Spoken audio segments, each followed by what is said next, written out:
Ew, ew. Yo, is it me or is that getting longer? That might be getting longer. The ew, you never know. What depends on the energy. Depends on the energy. Okay. What you finna get? Which way am I? I need to set Yo, today myself. we doubled up. We got law 7 and 8 today. We got law number 7 and law number 8. Should I put both in the bottom? I feel like you could. Hold on, yeah. Let me put law 7 and 8, just so everybody knows, because we're gonna dive deeper into them. Yeah, law number 7 and law number 8.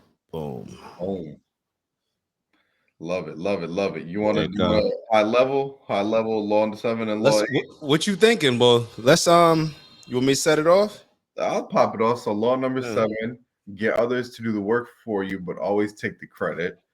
Law number 8, make other people come to you and use bait if necessary. Both can be used together, but regarding the book, what did you think about the first one? How did you feel when you read get others to do the work for you, but take the credit? Man, I feel like it's messed up, but I relate to that, man. Because especially I feel like nowadays, so many people can relate to this at work. You're not meeting a quota, they're not seeing results. And it's like, well, I do the work, but I let so-and-so take the credit. I fall back. You know what I mean? You know what I'm saying? I'm not the shaker or the mover. I keep the status quo, but then that doesn't get you the results that the company, the organization is looking for, you know? And I feel like this immediately, just went to corporate. Like, what about you? Because corporate that's the jungle. It's the survival of the fittest. Yeah. So what I thought about is I understand it, but I feel like the greatest leaders are so tactical that they're able to take the credit without taking the credit. Like they get credit for it without taking it. You know what I mean? So I think you have to be very tactical, you know what I mean, and finesse it a bit to where people like recognize that you're bringing people along. Like, yo, dang, everybody that Mir mentor, like everybody on his team, and you kind of just take it away like the coach, like, yo, this is my offensive lineman is amazing. You know what I mean? If you're a running back, like that type of thing. Everybody knows, like most of the time, as long as you put yourself in the position in the beginning, I think to where, yo, these are the roles of the team. This is the role that I'm gonna be playing. Boom. And I got a team that's gonna be helping to support those things. People already know. Then in my mind, I'm trying to empower everybody on the team. And when you empower them, they feel more comfortable giving you the credit anyway. You know what I mean? Saying like, yo, I want to work for that guy. Like, I want to work for this you know what I mean? Yeah. So I think it's accepting the credit or receiving the credit, but not necessarily taking it. I see what you're saying. It's a little bit more. I think both of these are tactful and very tactic oriented, right? But I do like that. I like the way you took. I feel like mine was more. I don't want to say negative, but it was more deceitful. I guess you could make that argument because I feel like you said, this could go both ways. So, this very well could be the leader taking the team to the Super Bowl. You know what I mean? This could be Tom Brady joining the Bucks, and hey, it's not me, it's all of us, type of thing. Right. Or it could be it could go the other way too. You know what I'm saying? It could be I'm Hove. This is my company, and you know what I mean? This is what it is. But think about it. This is the difference between people that are able to lead groups of people and people that just want to be a part of, like, I don't want to lead anybody. I don't want to be in charge of anybody. I just want to do my job. And then, okay, you're going to work for somebody else. That's 100%. You're going to work for somebody else. Now, when you can lead people, it has little to do with you knowing all the information, even from a presidential standpoint. Like, what's going? You know what I mean? I think to kind of clarify also and hark on that point, I feel like this rule differentiates a good leader between a great leader, if that makes sense. Yeah, I can see that. You know what I'm saying? Because you have a good leader that will take the credit. You have a good leader that's going to lead the team, but he's going to take the credit. Yeah. And a great leader will lead the team and everybody gets the credit. You know what I mean? Related to sports, like, when's the last time you heard Tom Brady jumping out saying like, yeah, I did that? Yeah. You don't ever hear that. Every press conference, Mm-hmm. hate him or love him, right? Hate him or love him. Every press conference, every time, and even in these motivational videos and interviews I see him on now, he's always saying, yeah, I did, I'm not talented. He always starts with, I'm not talented, put in the work. But then he'll also be like, I just throw the ball. The guy has to catch the ball. The guy catching the ball has to put in reps. The guy blocking for me has to put in the reps. So he's sharing he's sharing it across the board. But then you have something like, get others to do the work for you, right? So you got other cats like OBJ, you got these superstars, you know what I'm saying? You got these young bulls that are coming up that had some great weeks in the past couple weeks in the NFL. But and it's crazy that you mentioned it. I have yet to hear any of these young bulls give credit to anybody else. It's always they're taking the credit. You want to know why? Because of LeBron James.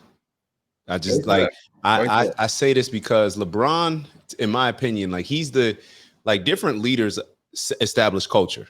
So like Michael Jordan, Kobe, if you come from a Kobe type of mindset, then you already know what type of like player you're expecting out of that. Like Kobe's your best player. All right, I'm expecting a dog. I'm going to be able to talk to this player, be hard on this player, and they're going to be able to take it. And I feel like Kobe even knew how to use this rule and get others to work for you. He was a dog, but he knew how to get others to work for him, and everybody takes the credit. Yeah, I think that LeBron was more so, and see, this is my point. Either you got to be hot or cold. LeBron is lukewarm. Like I can respect Kobe is an asshole. You know what I mean? And I can respect it and I don't mind it because I know that he's still going to put in more work, be the first person there, last one to go. He's an asshole. Kobe can call out his teammates, has called out his teammates. You know what I'm saying? But we know that he's doing it. We look at it like, oh, Kobe's just doing that to motivate. Like, because if you're not on the Black Mamba, he's never going to call you out like, bro, just missed a shot. No, he's going to call you out for like work ethic type of stuff. Yeah. Michael Jordan, I don't think when he was playing, now I know in practice he was calling people out, you know what I mean? He got into it. But Michael Jordan was more so like he didn't have to take credit for anything because everybody already knew what it was. Like he didn't have to take, he could give credit to other people. He can give credit to this person, that person. LeBron to me is more in the middle because I see him as trying to be like, he wants to be better than Jordan. Like LeBron has said, like, yeah, like after I won after I came back from that series down 3-1 to Golden State, I just sat back and realized, man, I'm the GOAT. Like, who says that? Like, what? like, bro, we're supposed to say that about you. But to me, and I'm going off on a little bit of a tangent, but it's kind of like either you're going to be the leader, like think about it on a corporate job. Either you're going to be the person like, yo, I did this work. This is my work. I've seen people be successful with that. You know what I mean? I also see people that just want to be a role player and play the background. Yo, you take the credit because the person that receives the credit, they'll take care of that person that doesn't want no credit. Yo, you take it. But it's the person in the middle where now you always feeling some type of way where it's like, damn, like I did this, but but you don't want what comes with taking the credit. So it's correct. It's And I think you got to highlight that for the people too. If you do want the credit, you got to be ready for the failures that come with that. Because credit's not just the wins. You got to take credit for the losses as well.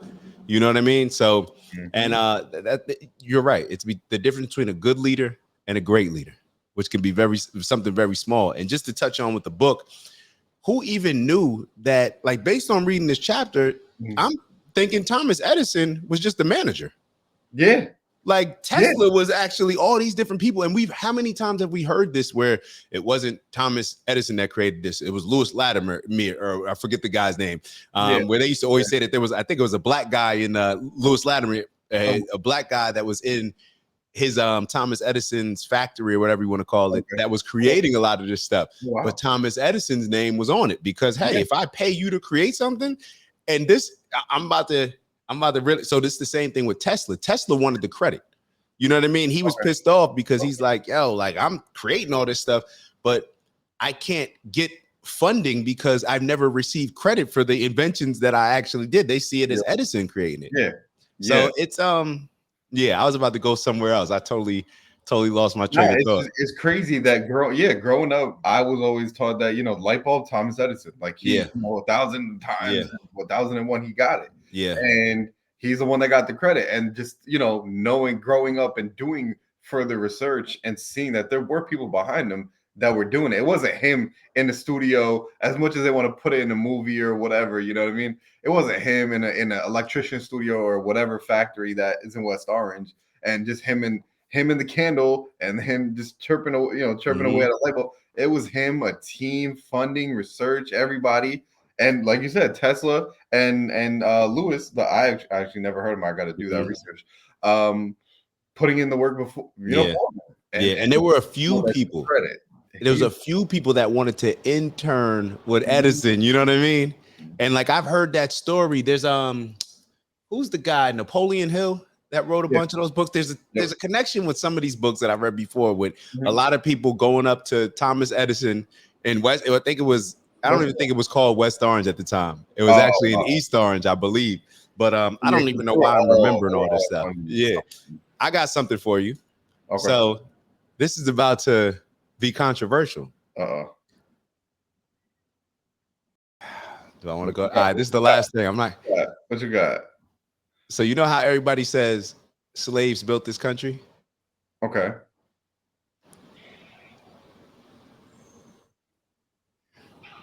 Did the people who did the work on the house, did the people who you picked up to do the labor build it, or did the company build it? You get what I'm saying? Nah, dive deeper into that. All right. So when you have a company, you have a construction company. Okay. Let's see, Kawaja Construction. You pay different people. You pay the plumber, you pay this person, you pay the contractor, you pay whoever you're paying, right? To build the house. Did those individuals get credit for building the house? Or did Kawaja Enterprises get credit for building the house? You tell me. I think it depends what you're asking. How would they know? Are you giving credits? But who's asking? When you drive by a house and they have construction work done on their home, do you see all the list of the people that built the home that actually did the work, or do you see the overall umbrella name around it? So that's the reason I'm asking, right? So I think it's based on your target audience that the answer changes. If it's the consumer, if it's the client for this particular question, right? The company gets the credit, right? If you pick up 10 people from Home Depot tomorrow to do some construction on your house, who getting credit? The company? You get what I'm saying? The company. But I was saying in terms of, if you ask a competitor, they're going to tell you who their guys that built it. You see what I'm saying? They're going to say the company. But if you ask a competitor roofing company, or even something more specialized, right? If you ask, let's say an electrician, whatever. One company did it. They get the credit for in front of the customer. They get all the credit in front of the every other client, potential target, client. They took the credit. But if you ask a competitor, they're gonna be like, "Oh, that was DAC. That's DAC's work over there. Like he knows, he knows his stuff. I'm not gonna go touch that. That's his stuff." Versus, you don't think they're gonna say the company? I think they would, but if it's again, I can see that the advocate, right, in specialized fields, I feel like they'll tell you the actual builders versus the competitors' name in front of the rest of the world, though, they're gonna say the company name. Any corporation, company, when you go in to get your coffee, did you get your coffee from Sarah, or did you get your coffee from Starbucks? You got it from Starbucks. Any company, that's what a 9 to 5 is. That's how I look at it. You're exchanging pay on time, consistent pay at the same time, in exchange for that company taking credit for your work. Yeah, that's how I look at it. So that's kind of my mindset. So I know that's going off on a bunch of different things, but that's why Thomas Edison was able to create, what he created. You know what I mean? Get that sign the NDA right here. Sign the confidentiality right here. Yep. Uncle Nearest. But I feel like that this is the perfect segue into Law 8, bro. Yeah. Let's move on to that, because that's what did you think about Law number 8? Man, that's despicable. That's despicable. Make other people come to you. Yeah. Use bait if you have to. And I feel like there's so many applications for this, and there's so many different ways this has been used for so many different things. Yeah. You 100% will achieve your goal using this, but this is just crazy, man. Make other people come to you to achieve your goal, and bait them to do it. That's crazy. Yeah. Military, strategically, stuff like that, I can see the application. Corporate wise, and a couple other applications, I can see it. I don't like it. You know what I mean? I'm gonna tell you where you do like it. Okay, go for it. Relationships. I want to create enough. I want to create, when it comes to women, I don't want to go chase women.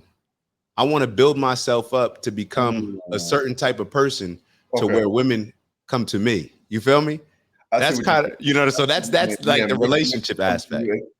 Okay, I see where bait isn't necessarily a negative thing or negative. Yeah, but it could be positive or negative. Yeah, it could be positive or negative. Yeah, okay, a lot of it's negative when it comes to relationships. You throwing out a certain bait, but from a military standpoint, it's simple. I want to play home games. Yeah, I want to play home games. Yeah, it just goes back to the whole best offense is a great defense. So yeah, I want a home team. I want home field advantage. I want to take the high ground, and I'm going to lure you to come to the high ground. You know what I mean? I'm not going to come to the low ground.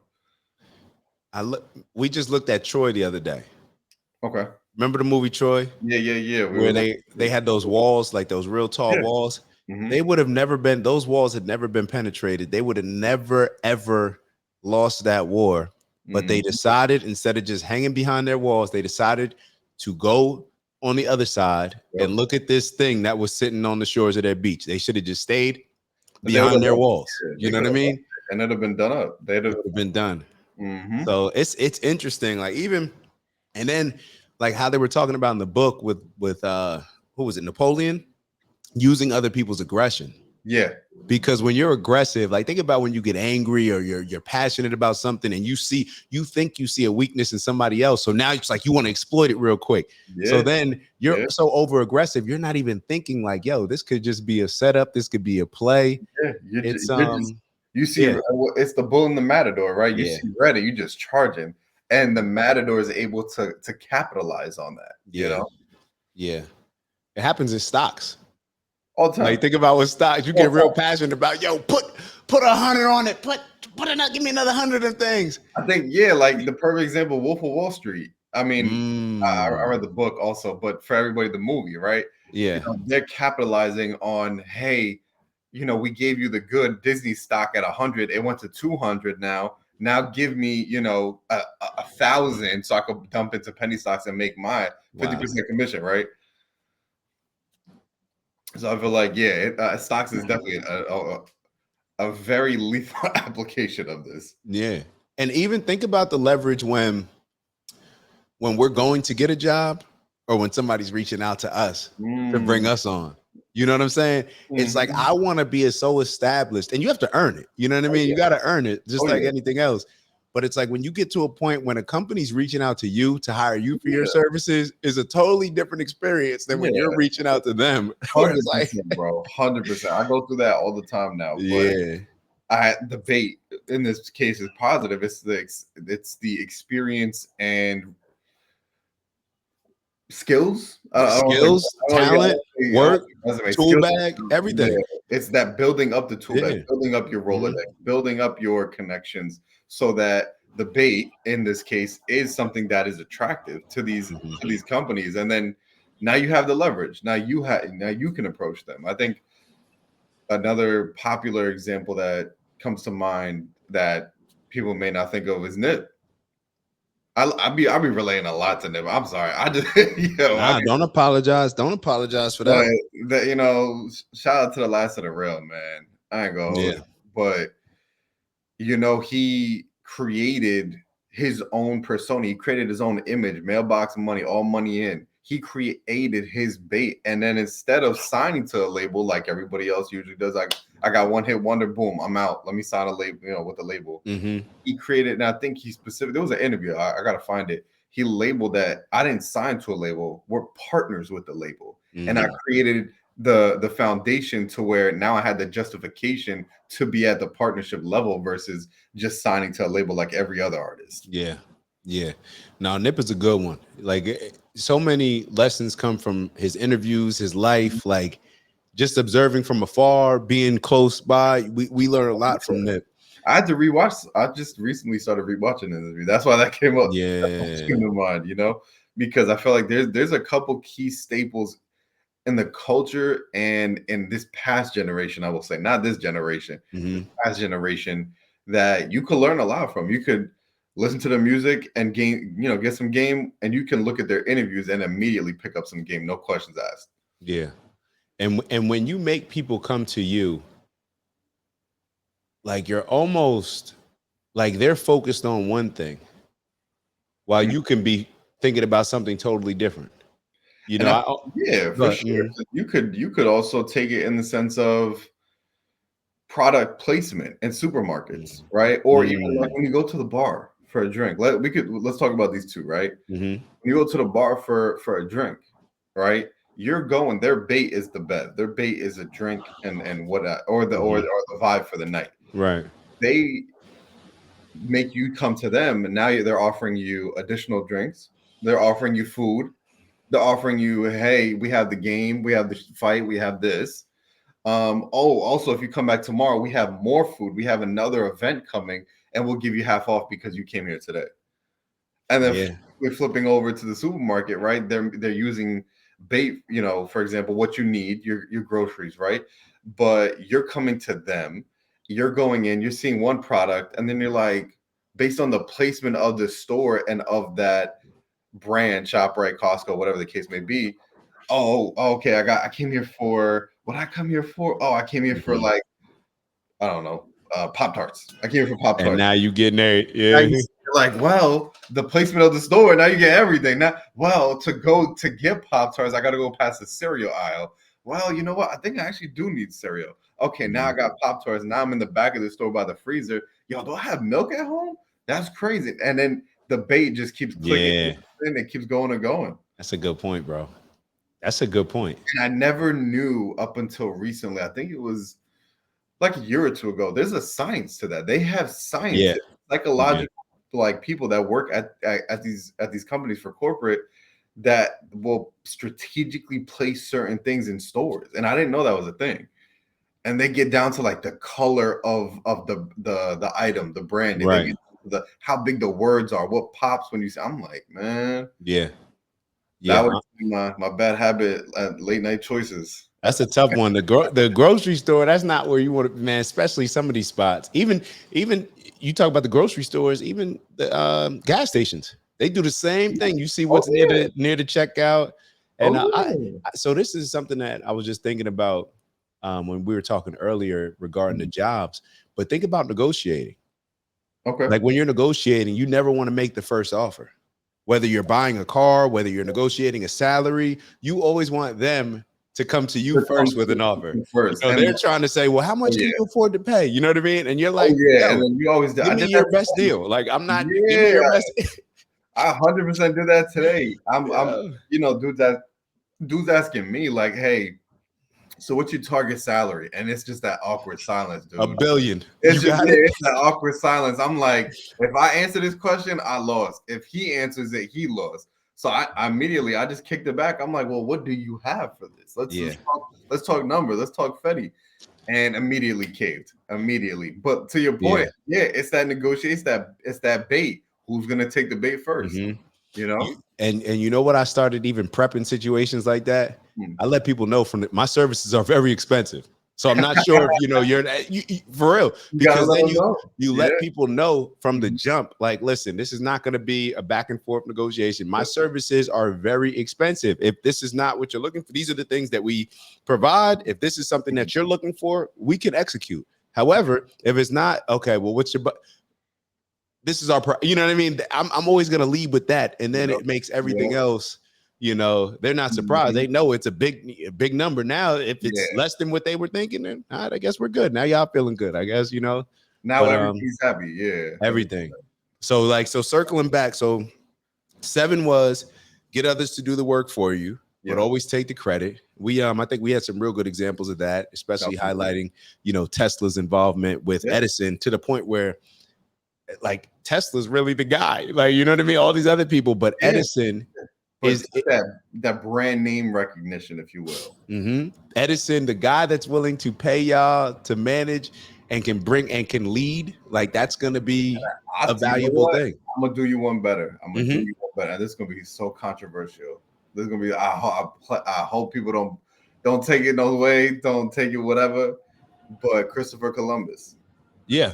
Not saying that he didn't discover the new world. Not saying Right. that he didn't discover America. I'm not saying none of that. Yeah. There is a record of somebody doing it first.